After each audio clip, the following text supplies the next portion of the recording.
الحمد لله وكفى وسلام على عباده الذين اصطفى اما بعد. اللہ تعالی نے حضرت رسالت پناہ صلی اللہ علیہ وسلم کو ہجرت کا حکم فرما دیا، اجازت دی، اور سیدنا ابوبکر رضی اللہ عنہ کے ساتھ یہ مختصر سا قافلہ مدینہ منورہ پہنچا. مدینہ منورہ میں اس سے پہلے بات پہنچ چکی تھی اور مسلسل کئی سو صحابہ کرام رضی اللہ عنہم جب ہجرت کر کے وہاں اپنی جگہ ڈھونڈ کے وہاں مستقل قیام کی نیت سے پہنچ چکے تھے، تو بظاہر یہ طے شدہ امر تھا کہ رسول اللہ صلی اللہ علیہ وسلم بھی عنقریب ہجرت کر کے تشریف لائیں گے. چنانچہ وہاں کوئی نہیں رہا، سیدنا علی رضی اللہ عنہ رہ گئے. حضرت طلحہ رضی اللہ عنہ کے متعلق بھی بعض روایات میں آتا ہے کہ وہ بھی وہیں تھے. رسول اللہ صلی اللہ علیہ وسلم کی بیٹیاں وہیں تھیں اور حضرت ابوبکر رضی اللہ عنہ کا خاندان بھی وہیں تھا. لیکن اللہ کی طرف سے حکم جس رات کا تھا اس کی تفصیل گزر گئی اور اہل مدینہ کو انتظار تھا کہ آپ کی تشریف آوری کب ہوگی.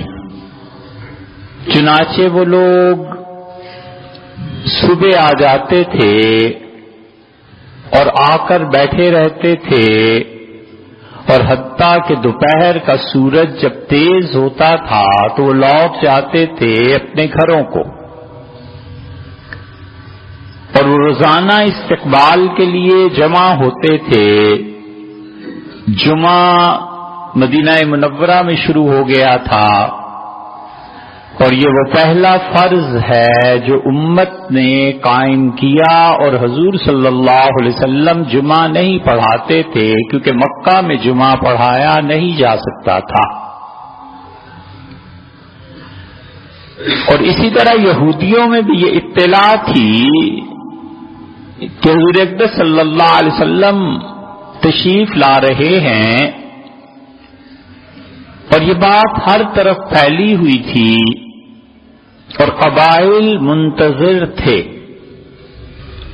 اور ایک دن یہ جو ہجرت ختم ہوئی، سفر ختم ہوا، تو مدینہ منورہ کے قریب پہنچ کر حضور صلی اللہ علیہ وسلم نے حکم دیا کہ دائیں طرف کو مڑو.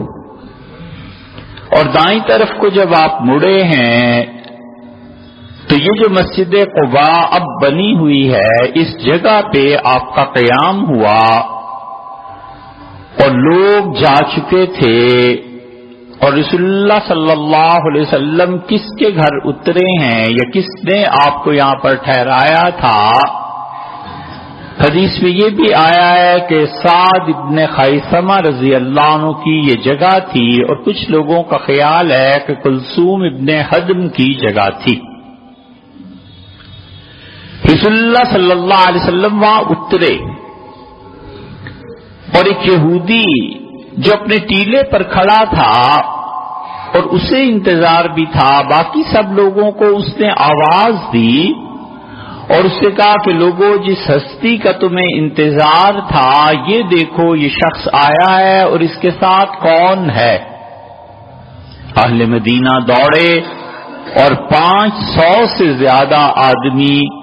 وہ فوراً پہنچے، اور انہوں نے رسول اللہ صلی اللہ علیہ وسلم کو دیکھا نہیں تھا، اور نبی کریم صلی اللہ علیہ وسلم کی داڑھی مبارک کے بال کم سفید ہوئے تھے. حضرت ابوبکر رضی اللہ عنہ حضور صلی اللہ علیہ وسلم سے 2 برس کے چھوٹے تھے مگر ان کے بال زیادہ سفید تھے، تو لوگوں نے حضرت ابوبکر رضی اللہ عنہ کو ترجیح دی اور ان سے مصافحہ شروع کیا، اور حضرت ابوبکر رضی اللہ عنہ کے متعلق وہ یہ سمجھے کہ یہ حضرت رسالت پناہ صلی اللہ علیہ وسلم ہیں۔ حضرت ابوبکر رضی اللہ عنہ تھوڑی دیر میں اس صورتحال کو سمجھ گئے، اور رسول اللہ صلی اللہ علیہ وسلم جب تشریف فرما ہوئے اور ابوبکر رضی اللہ عنہ بھی، تو پھر یہ اٹھ گئے اور دھوپ تیز ہو گئی، اور انہوں نے جا کر جب سایہ کیا، چادر تانی اس طرف کو جس طرف سے دھوپ آ رہی تھی، تو اب لوگوں کو احساس ہوا کہ اللہ کے رسول یہ ہیں، اور سیدنا ابوبکر رضی اللہ عنہ خادم کے طور پہ رسول اللہ صلی اللہ علیہ وسلم کے ساتھ ہیں۔ چنانچہ لوگوں نے حضور صلی اللہ علیہ وسلم سے محبت کا اظہار کیا، اور انہوں نے اشعار پڑھے، وہ اشعار جن کے متعلق کہا جاتا ہے کہ وہ غزوہ تبوک سے واپسی پر پڑھے گئے۔ ابن قیم کو اور دیگر لوگوں کو اس سے اختلاف ہے، وہ کہتے ہیں کہ اصل میں وہ اشعار اس موقع پہ پڑھے گئے، بہرحال وہ ایک تاریخ کی بحث ہے۔ اور سیدنا ابوبکر رضی اللہ عنہ نے لوگوں کو بتایا کہ اللہ کے رسول صلی اللہ علیہ وسلم یہ ہیں، اور رسول اللہ صلی اللہ علیہ وسلم کا بنو عوف کی اس بستی میں 14 دن تک قیام رہا، اور پہلی مرتبہ رسول اللہ صلی اللہ علیہ وسلم نے جمعہ پڑھایا، اور یہاں پر 100 کے قریب آدمی آپ کے پیچھے جمعہ پڑھنے والے تھے۔ لیکن خود اس میں بھی اختلاف ہے کہ جمعہ اس مسجد کا تھا یا مسجد نبوی کا جمعہ تھا، کیونکہ سیرت اس وقت موضوع نہیں ہے، اس لیے اس پہ بات نہیں کرتے۔ سیدنا ابوبکر رضی اللہ عنہ کو رسول اللہ صلی اللہ علیہ وسلم نے اپنے قریب رکھا، اور نبی کریم صلی اللہ علیہ وسلم نے مواخات شروع فرمائی، آپ نے بھائی چارہ شروع فرمایا، اور ایک ایک مہاجر کو بلاتے تھے اور انصار میں سے کسی آدمی کو لیتے تھے، اور آپ فرماتے تھے کہ تم دونوں آپس میں بھائی ہو اور تم دونوں ایک دوسرے کا خیال رکھنا۔ چنانچہ مختلف لوگوں کی اخوت مختلف لوگوں سے جو کرائی تھی، اس میں رسول اللہ صلی اللہ علیہ وسلم نے حضرت عبد الرحمن ابن عوف رضی اللہ عنہ کی اخوت اور بھائی چارہ کرایا حضرت سعد ابن ربیع سے۔ اور یہ بھائی چارہ، یہ بھائی بنا دینا، یہ اتنی بڑی چیز تھی کہ لوگ ہمیشہ رسول اللہ صلی اللہ علیہ وسلم کا خیال کرتے رہے کہ انہوں نے بھائی بنایا ہے۔ بڑی سیکھنے کی بات ہے کہ بعض رشتے ماں باپ جوڑ دیتے ہیں، ماں مانگ کے آتی ہے بیٹے کا رشتہ اور شادی کر دیتی ہے، اور بیٹے کو کبھی احساس نہیں ہوتا طلاق دیتے وقت یہ رشتہ ماں کا مانگا ہوا ہے اور ماں نے جوڑا تھا۔ اس لیے رشتہ داریوں کا خیال کرنا اور یہ دیکھنا کہ میرے آباء و اجداد نے کس کے ساتھ کیا تعلق رکھا تھا، یہ خود دین کا ایک حصہ ہے۔ چنانچہ ابھی آپ کو پتا چلے گا کہ رسول اللہ صلی اللہ علیہ وسلم ان رشتہ داریوں کو کتنا زیادہ نبھاتے تھے، حتیٰ کہ آپ بتاتے تھے کہ تم کسی کے گھر جاؤ اور وہ لوگ تمہیں گالیاں دیں تو بھی دیکھو ان کے گھر جانا نہیں چھوڑنا، اللہ نے ان کا لیے ان کا لکھا ہے، تمہارا اجر تمہارے پاس ہے، تم ان کے ساتھ اپنی رشتہ داری کو نہیں توڑ سکتے۔ تو رسول اللہ صلی اللہ علیہ وسلم نے اخوت اور بھائی چارے کو بنایا اور عبد الرحمن ابن عوف کو بلایا اور فرمایا سعد تمہارا بھائی ہے، اور سعد کو کہا یہ تمہارے بھائی ہیں۔ سعد ابن ربیع رضی اللہ عنہ کو اس بھائی چارے کا اتنا احترام رہا کہ اپنے گھر لے گئے، بڑے آدمی تھے، کہنے لگے کہ عبد الرحمن یہ چیزیں آپ کی، یہ چیزیں میری، ایک ایک چیز الگ کرنے کے بعد کہنے لگے 2 بیویاں میری، میں انہیں بلا لیتا ہوں، جو آپ کو پسند ہو میں اسے طلاق دیتا ہوں، آپ شادی کر لیں۔ رسول اللہ صلی اللہ علیہ وسلم نے آدھی آدھی چیزوں کا حکم دیا۔ عبد الرحمن ابن عوف رضی اللہ عنہ بڑے بڑے مبارک آدمی تھے، انہوں نے کہا اس کی ضرورت نہیں سعد، بس مجھے راستہ بتا دو کدھر کو منڈی ہے، اور 4 آنے 1 روپے کا چوتھائی دے دو، اور ایک رومال انہوں نے لیا اور جا کر اس پیسے سے کھجوریں خرید کے تنے تنہا کچھ نہیں اس آدمی کے پاس ایک درخت کے نیچے بیٹھ گئے اور رومال بچھایا اپنا اور کھجوریں بچھا دی، اور شام کو جب آئے تو وہ 8 آنے لے کر آئے، 4 آنے سعد کو واپس کیے اور کہا سعد یہ اصل سرمایہ تمہارا واپس ہو گیا، یہ اللہ نے مجھے اس میں برکت دی ہے، آئندہ سے میں تجارت کروں گا۔ سعد رضی اللہ عنہ کے ساتھ اتنا تعلق تھا عبد الرحمن ابن عوف کا کہ سعد جب احد پہ جا رہے تھے، عبد الرحمن ابن عوف رضی اللہ عنہ سے ملاقات ہوئی، احد کی لڑائی میں جانا ہے، تو سعد نے کہا عبد الرحمن جی میرا خیال ہے میں آج بچوں گا نہیں اور میں ضرور شہید ہو جاؤں گا، اور جی چاہتا ہے موت کے بعد بھی اکٹھے رہیں، تو اگر تم شہید ہو گئے تو اپنی قبر کے پاس میں کسی کو تمہاری قبر کے پاس قبر نہیں بنانے دوں گا، اور اگر مجھے کچھ ہو گیا تو میری قبر کا خیال رکھنا، جی چاہتا ہے موت کے بعد بھی اکٹھے ہی سوئیں۔ سعد رضی اللہ عنہ کی شہادت ہوئی ہے احد میں، اور عبد الرحمن ابن عوف رضی اللہ عنہ کی شہادت ہوئی ہے 38 برس کے بعد 32 ہجری میں، اور امیر المومنین تھے سیدنا عثمان رضی اللہ عنہ، اور سیدنا عثمان رضی اللہ عنہ نے کہا کہ رسول اللہ صلی اللہ علیہ وسلم کی قبر مبارک کا دروازہ کھولا جائے اور عبد الرحمن کو یہاں دفن کیا جائے گا، ابو بکر عمر کے ساتھ عبد الرحمن بھی ہوں گے، وہ اس پائے کی ہستی تھی، لیکن عبد الرحمن رضی اللہ عنہ جب پتہ چلا تو انہوں نے کہا بالکل عثمان یہ بات نہ کرنا، میں امیر المومنین اس قابل بھی نہیں ہوں، اور پھر دوسرے میں نے سعد سے وعدہ کر لیا تھا کہ موت کے بعد بھی اکٹھے رہیں گے، سعد کی قبر میں نے اس کی حفاظت کی ہے، اس کے پہلو میں مجھے دفنا تھے۔ اتنی یہ اخوت اور شرم، احترام، عزت ان رشتوں کا جو بڑوں نے، اور رشتہ کیا رسول اللہ صلی اللہ علیہ وسلم تو فرمایا تھا کہ تمہارے بھائی ہیں، بس اس کی لاج اتنی رکھی، اور پھر رسول اللہ صلی اللہ علیہ وسلم نے حضرت حارثہ ابن زہیر کو بلایا جو وہاں کے بہت بڑے آدمی تھے، مدینہ منورہ کے مانے ہوئے تاجر اور لاکھوں پتی تھے، اور رسول اللہ صلی اللہ علیہ وسلم نے ابوبکر رضی اللہ عنہ کو کہا کہ ابوبکر تم دونوں ایک دوسرے کے بھائی ہو، ایک دوسرے کا خیال رکھنا۔ حضرت ابوبکر رضی اللہ عنہ کی اخوت رسول اللہ صلی اللہ علیہ وسلم نے حضرت حارثہ رضی اللہ عنہ کے ساتھ کی، اور 12 ربیع الاول کو رسول اللہ صلی اللہ علیہ وسلم مدینہ منورہ پہنچے تھے اس بستی میں،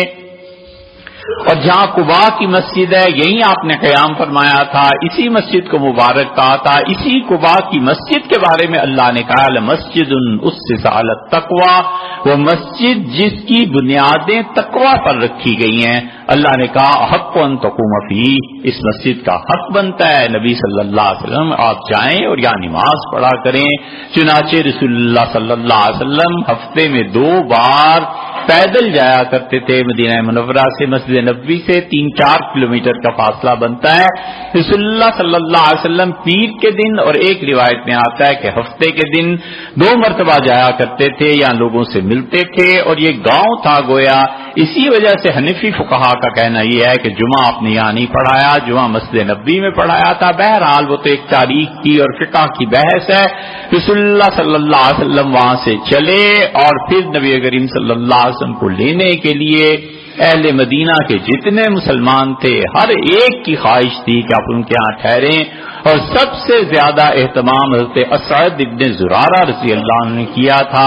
اسعد ابن زرارہ بہت بڑے آدمی تھے، ان کے ہاں سخاوت، مال سب کچھ تھا، اور اسعد رضی اللہ عنہ کا تو رسول اللہ صلی اللہ علیہ وسلم بار بار اس ہجوم میں یہ فرماتے رہے انہا معمورۃ من اللہ، میری اونٹنی اللہ کی طرف سے ہے۔ جس طرح ہاتھی والوں کے لیے اللہ نے ایک چیز کر دی تھی، یعنی تباہی نازل کر دی تھی، لیکن اللہ نے میری اونٹنی کے لیے برکت نازل کی ہے۔ لوگوں خلو سبیلی، میرا راستہ چھوڑو اور اس اونٹنی کو وہیں جانا ہے جہاں اللہ نے اس کو حکم دیا۔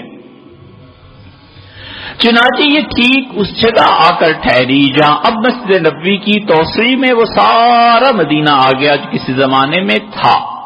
تو رسول اللہ صلی اللہ علیہ وسلم نے یہاں پہنچ کے پوچھا یہ ہے رشتہ داری، لوگوں نے کہا آپ کہاں رہیں گے؟ تو رسول اللہ صلی اللہ علیہ وسلم کی اونٹنی بیٹھ گئی، آپ نے پھر اٹھایا، پھر وہ بیٹھی، پھر اٹھایا، پھر بیٹھ گئی، تو آپ نے فرمایا اللہ نے اسی جگہ اسے ٹھہرنے کا حکم دیا ہے۔ تو پھر آپ نے فرمایا کہ یہاں کون کون لوگ ہیں؟ بتایا گیا، تو آپ نے فرمایا میرے دادا عبد المطلب کی ننہال کہاں ہے؟ حضرت ابو ایوب انصاری رضی اللہ عنہ، اللہ کے رسول میں آپ کے دادا عبد المطلب کی ننہال میں سے ہوں۔ اب دادا کا نانکا اور ننہال تلاش کرنا اور اس کے ساتھ محبت اور سلوک اور تعلق، یہ رسول اللہ صلی اللہ علیہ وسلم رشتے داروں کو پالتے تھے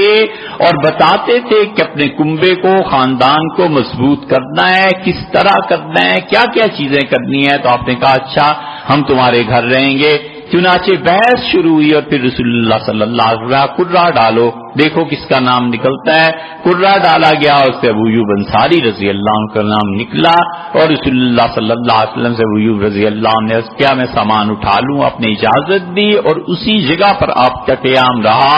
حضرت بکر رضی اللہ عنہ حاضر ہوئے اور عرض کیا اللہ کے رسول دو چیزیں بہت اہم ہیں، تین باتیں۔ ایک بات تو یہ ہے کہ جو ہجرت میں پیچھے رہ گئے ہیں لوگ، ان کو لانا ہے۔ رسول اللہ صلی اللہ علیہ وسلم نے اجازت دی اور فرمایا کس کو بھیجو گے؟ انہوں نے کہا میرا خیال ہے کہ میں زید رضی اللہ عنہ کو بھیجوں۔ یہ زید ابن حارثہ رضی اللہ عنہ تھے، اور زید آپ شاید جانتے ہی ہوں گے کہ انہیں یہ یمن کے تھے، اصل میں یمنی تھے اور یہاں پر آئے تھے اور مدینہ منورہ میں بکے تھے 8-9 برس کے بردہ فروش،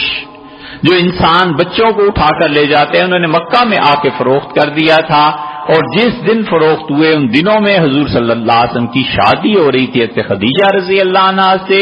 حکیم ابن حزام کو خدیجہ رضی اللہ عنہ نے کہا کہ میں اپنے شوہر کو کوئی تحفہ دینا چاہتی ہوں، تو گئے بازار اور جا کر زید کو خریدا اور زید کو لا کے دیا کہ اپنے شوہر حضور صلی اللہ علیہ وسلم کو تحفہ دینا۔ رسول اللہ صلی اللہ علیہ وسلم 25 برس کے تھے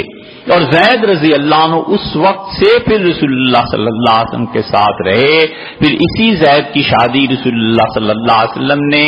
اپنے والد کی باندی ام ایمن سے کر دی تھی، انہی سے ان کا بیٹا اسامہ ہوا تھا۔ اور اسامہ اس شان کے آدمی تھے کہ رسول اللہ صلی اللہ علیہ وسلم آخری حج میں جب عرفات سے چلے ہیں تو 1,00,000 کے قریب آدمی اٹھ کھڑے ہوئے، انگلیاں سب چلنے لگیں، اور حضرت بکر رضی اللہ عنہ ساتھ تھے۔ اور کہتے ہیں کہ رسول اللہ سیدنا عمر رضی اللہ عنہ کہتے ہیں رسول اللہ صلی اللہ علیہ وسلم سے پوچھا کہ اسامہ کہاں؟ میں نے عرض کیا کہ اسامہ ادھر ہی ہوگا، لڑکے کو بلاتے ہیں۔ اسامہ اس وقت کتنے تھے؟ 16-17 برس کے ہوں گے۔ تو کہتے ہیں سارا مجمع رک گیا، 1,00,000 کے قریب آدمی چلتا چلتا رک گیا، اور رسول اللہ صلی اللہ علیہ وسلم چپ دیکھتے رہے۔ اسامہ آئے، اپنے ساتھ بٹھایا اپنے پیچھے اور پھر چلے۔ تو یمن کے کچھ لوگوں نے کہا یہ ہے سیاہ رنگ کا چپٹی ناک، اس کا حضور صلی اللہ علیہ وسلم نے انتظار کیا۔ سیدنا عمر رضی اللہ عنہ کہتے تھے میں نے اسی وقت کہہ دیا تھا کہ جنہوں نے رسول اللہ صلی اللہ علیہ وسلم کے انتظار پر اعتراض کیا ہے، اللہ کی قسم یہ اپنے دین سے محروم ہو جائیں گے۔ نبی پہ اعتراض بہت بہت گہرے اثرات مرتب کرتا ہے۔ چنانچہ سیدنا بکر رضی اللہ عنہ کے زمانے میں جب یہ مرتد ہوئے ہیں تو سیدنا عمر رضی اللہ عنہ نے کہا اور کرو تم پھر رسول اللہ صلی اللہ علیہ وسلم کے انتظار پہ اعتراض۔ تو پھر رسول اللہ صلی اللہ علیہ وسلم نے کہا زید کو بھیجو۔ چنانچہ بکر رضی اللہ عنہ زید کو بھیجا اور کہا مکہ جائیں، اپنی بیوی ام ایمن، اپنے بیٹے اسامہ، میری بیٹیاں اسما اور عائشہ اور ان کی والدہ ام رومان، اور رسول اللہ صلی اللہ علیہ وسلم کی اہلیہ سودا وہاں ہیں، نبی کریم صلی اللہ علیہ وسلم کی تینوں بیٹیاں وہاں ہیں، فاطمہ ہیں، ام کلثوم آ گئی ہیں، اور فاطمہ اور زینب اور ان کو تیسری بیٹی رقیہ چلی گئی تھی، ام کلثوم کو لے آئے۔ رقیہ رضی اللہ عنہ نے تو ہجرت کر دی تھی حضرت عثمان رضی اللہ عنہ کے ساتھ، فرمایا ان سب کو لے آئیں۔ چنانچہ وہ چلے ان سب کو لے کے، اور رسول اللہ صلی اللہ علیہ وسلم کے داماد ربی نے اپنی بیوی کو روک لیا۔ حضرت زینب رضی اللہ عنہ کو اس نے نہیں آنے دیا۔ زینب رضی اللہ عنہ پھر بدر کے بعد آئی ہیں ہجرت کر کے، لیکن انہوں نے روک لیا تھا اس موقع پہ، تو یہ سب لوگ آئے اور سیدنا بکر رضی اللہ عنہ نے دوسری بات کہی، انہوں نے کہا اللہ کے رسول یہ ضروری ہے کہ ہم مسجد بنائیں، اور تیسری بات عرض کی کہ ضروری ہے کہ آپ کے ٹھہرنے کے لیے گھر بنائے جائیں۔ چنانچہ 6 یا 7 مہینے میں جا کر یہ تعمیرات مکمل ہوئی۔ رسول اللہ صلی اللہ علیہ وسلم نے پوچھا کس جگہ مسجد بنائیں؟ اس جگہ کا انتخاب کیا گیا جہاں آپ کی اونٹنی بیٹھی تھی، اور آپ نے فرمایا یہ پلاٹ کس کا ہے؟ معلوم ہوا کہ فلاں قبیلے میں سہل اور سہیل دو بھائی ہیں، آپ نے انہیں بلایا اور آپ نے کہا ثامن ہوا، اس زمین کی قیمت بتاؤ۔ انہوں نے کہا آپ ویسے ہی لے لیں، لیکن رسول اللہ صلی اللہ علیہ وسلم نے نہیں لی۔ 10 دینار میں یہ زمین خریدی گئی، سونے کے 10 سکے یا 10 تولے سونا سمجھ لیں، اس میں یہ زمین خریدی گئی، اور رسول اللہ صلی اللہ علیہ وسلم نے فرمایا کون ہے جو اس کی قیمت اب ادا کرے گا؟ سیدنا ابوبکر رضی اللہ عنہ اٹھے اور انہوں نے رسول اللہ صلی اللہ علیہ وسلم کی خدمت میں یہ 10 دینار پیش کر دیے۔ یہ نبی کریم صلی اللہ علیہ وسلم جہاں آج تشریف فرما ہے، جہاں جس قبر میں دفن ہے، وہ مسجد نبوی، اس کے پیچھے کا حصہ اور جو ستون ہیں یہ سارے، اور اس کے دائیں طرف جو صحاب صفہ کا چبوترا بنتا ہے، یہ مسجد نبوی کا یہ سارا ٹکڑا جسے رسول اللہ صلی اللہ علیہ وسلم نے جنت قرار دیا ہے، یہ حضرت ابوبکر رضی اللہ عنہ ہی کا خریدا ہوا ہے۔ تھوڑا شرف ہے ان کے لیے، یہ تھوڑی عزت کی بات ہے کہ اس زمین کو خرید کے ابوبکر رضی اللہ عنہ نے پیش کیا تھا رسول اللہ صلی اللہ علیہ وسلم کو، اور پھر نبی کریم صلی اللہ علیہ وسلم نے فرمایا کہ یہاں پر مسجد تعمیر کی جائے۔ چنانچہ مشرکین کی پرانی قبریں تھیں، یہ کھودی گئیں، اور یہ بہت نیچے تھا، نشیب تھا۔ رسول اللہ صلی اللہ علیہ وسلم کی قبر مبارک بھی بہت نیچے ہے، یہ تو کئی مرتبہ بھرائی کے بعد جا کر کہیں اتنی اوپر ہوئی ہے، کیونکہ صحابہ کرام رضی اللہ عنہم کہتے ہیں کہ ہم جب جنت البقیع میں کھڑے ہوتے تھے تو رسول اللہ صلی اللہ علیہ وسلم کے گھر اور ان کی مسجد بہت نیچے نظر آتی تھی، تو وہ ٹیلا تھا بقیع کا جہاں پر یہ، اب تو وہ تقریباً برابر ہو گئے ہیں، تو اس مسجد نبوی کی کئی مرتبہ بھرائی ہوئی ہے، اس لیے قبر شریف بہت نیچے، اسی لیے اب بھی اگر کسی کو جانا ہوتا ہے تو وہ سیڑھیاں ہیں باقاعدہ جن میں اتر کر جایا جاتا ہے رسول اللہ صلی اللہ علیہ وسلم کے قبر مبارک تک۔ یہ ابن سعود نے، ان وہابیوں نے جب قبر شریف کو لوٹا تھا تو اس وقت بھی یہی چیز ہوئی تھی کہ وہ سیڑھیاں توڑ کے، جنگلے توڑ کے نیچے گئے تھے، اور اسی وجہ سے اس وقت خلافت عثمانیہ نے ان کے قتل کو کہا تو 200 کے قریب وہابی استنبول میں قتل کر دیے گئے۔ یہ شاہ سعود بھی قتل کر دیا جاتا، پکڑا گیا تھا، لیکن مصر کی حکومت نے سیاسی طور پہ اسے آزاد کروایا تھا۔ یہ سب تاریخ کا حصہ ہے۔ سیدنا ابوبکر رضی اللہ عنہ نے یہ زمین خرید کے دی تھی رسول اللہ صلی اللہ علیہ وسلم کو، چنانچہ نبی کریم صلی اللہ علیہ وسلم نے مسجد بنوائی اور پھر اپنے گھر بنانے کا حکم دیا۔ 6 یا 7 ماہ تک آپ وہاں رہے، اور پھر سے ابوبکر رضی اللہ عنہ درخواست کی کہ آپ چلیں۔ صحابہ کرام رضی اللہ عنہ کہتے ہیں ہم نے رسول اللہ صلی اللہ علیہ وسلم کے حجرے دیکھے ہیں، بس وہ اتنا تھا کہ ایک آدمی کی چارپائی آ جاتی تھی، ایک آدمی نماز پڑھ لیتا تھا، اور اگر ہم میں سے کوئی ہاتھ کھڑا کرتا تھا تو رسول اللہ صلی اللہ علیہ وسلم کے گھر کے چھت کو جا کر ہاتھ لگتا تھا۔ حضرت عائشہ رضی اللہ عنہ کا حجرہ البتہ اس طرح بنایا گیا تھا کہ رسول اللہ صلی اللہ علیہ وسلم آتے تھے ان کے حجرے میں اس طرف سے جہاں باب جبریل ہے، اور رسول اللہ صلی اللہ علیہ وسلم اس حجرے میں 2 دروازے، جہاں اب آپ کی قبر شریف ہے یہاں 2 دروازے تھے، ایک دروازہ یہ تھا اور پھر اس حجرے میں سیڑھیاں تھیں، اور دوسرا دروازہ مسجد نبوی کو کھلتا تھا۔ تو رسول اللہ صلی اللہ علیہ وسلم تشریف لاتے تھے، گھر میں آرام کیا، نماز پڑھانی ہوئی تو اسی دوسری سیڑھیوں کے راستے سے مسجد نبوی میں چلے جاتے تھے۔ دوسری سیڑھیاں جہاں ختم ہوتی تھیں یہاں پر ایک بالا خانہ تھا، رسول اللہ صلی اللہ علیہ وسلم کبھی کبھی یہاں آرام فرماتے تھے۔ ایک مرتبہ جب بیویوں کو چھوڑنے کا ارادہ کیا تو آپ نے 1 مہینہ تک اسی بالا خانہ میں قیام فرمایا تھا، پھر وہیں سے اندر گھر کو تشریف لائے تھے۔ چنانچہ سیدنا ابوبکر رضی اللہ عنہ ان تمام حجروں کی تعمیر میں ساتھ رہے، یہاں تک کہ بدر کا وقت آیا اور رسول اللہ صلی اللہ علیہ وسلم نے بدر کے لیے تیاری شروع کی۔ بدر کی یہ جو تیاری تھی رسول اللہ صلی اللہ علیہ وسلم کی، در حقیقت اس قافلے کو لوٹنے اور ان سے سامان چھین لینے کی تھی جو کفار مکہ پیسہ جمع کر کے آپ پر حملہ کرنا چاہتے تھے۔ تمام محدثین یہی لکھتے رہے، پہلی مرتبہ جس نے اس چیز کو تبدیل کیا ہے وہ علامہ شبلی نعمانی ہے۔ علامہ شبلی نے اپنی سیرت میں لکھا ہے کہ میں اسے کہتا ہوں رسول اللہ صلی اللہ علیہ وسلم بدر کی جنگ کے لیے تشریف لے گئے تھے، اور خود لکھا ہے کہ میری اس رائے سے امت کو اختلاف، پچھلوں کو محدثین اور مفسرین وہ سب کہتے ہیں رسول اللہ صلی اللہ علیہ وسلم قافلے کے لیے تشریف لے گئے تھے، لیکن میں کہتا ہوں جنگ کے لیے، چونکہ شبلی تھے علی گڑھ میں، پھر وہاں سے جب بات اٹھی، یہی بات امام مودودی نے تفہیم القرآن میں لکھ دی، پھر ڈاکٹر اسرار صاحب نے اسے لے لیا، چنانچہ یہ بات بہت پھیل گئی ہے کہ رسول اللہ صلی اللہ علیہ وسلم نکلے تھے بدر میں جنگ کے لیے، لیکن حقیقت یہ ہے کہ امت ہمیشہ اس بات کی قائل رہی کہ رسول اللہ صلی اللہ علیہ وسلم میدان بدر میں جنگ کے لیے نہیں نکلے تھے، بلکہ اس قافلے کو پکڑنا مقصد تھا جو قافلہ